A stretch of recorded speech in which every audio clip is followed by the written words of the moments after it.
One sector we are taking focus on right now is the industrial sector. You might be curious about where this sector's headed after Caterpillar's questionable results. Jim Cramer, yeah, Caterpillar welcome. was, I want to emphasize that Caterpillar was business as usual. There were a lot of companies that reported last week, and Caterpillar was, clearly said to cut numbers.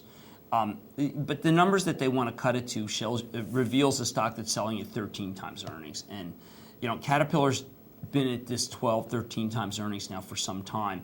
Obviously, no one wants to buy a company that just cut earnings. You just don't want to. But Caterpillar has support at 70. It will, I believe, trade there on the fractionalersplus.com. Caterpillar colored Honeywell. I heard someone this morning talk about how Honeywell had a horrible quarter. It simply wasn't horrible at all. They had some problems with Boeing, given the fact that the Dreamliner is going to be late and they make the cockpit. They had some problems with autos, but that's well known. But they actually had quite a good quarter, and they bought back a lot of stock, and that was a mischaracterization.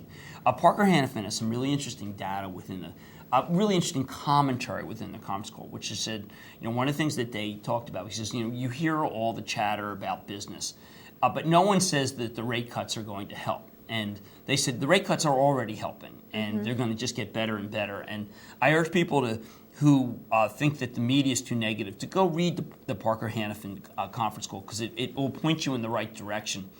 United Technologies is also in the Honeywell camp. I go over that call, and the market action says to sell these stocks. I mean, it colors the. Like United Technology goes down 3. So you read the conference call and you say, well, I guess the conference call is awful. And then you actually read it in the cooler, non-battle moments. You say, geez, this is an opportunity. Honeywell an opportunity, Caterpillar an opportunity at 70. Parker Hannifin an opportunity now. United Technologies an opportunity now. All right. We're going to leave it at that. Thanks so much, Jim Cramer. You're watching Wall Street Confidential. Stay tuned.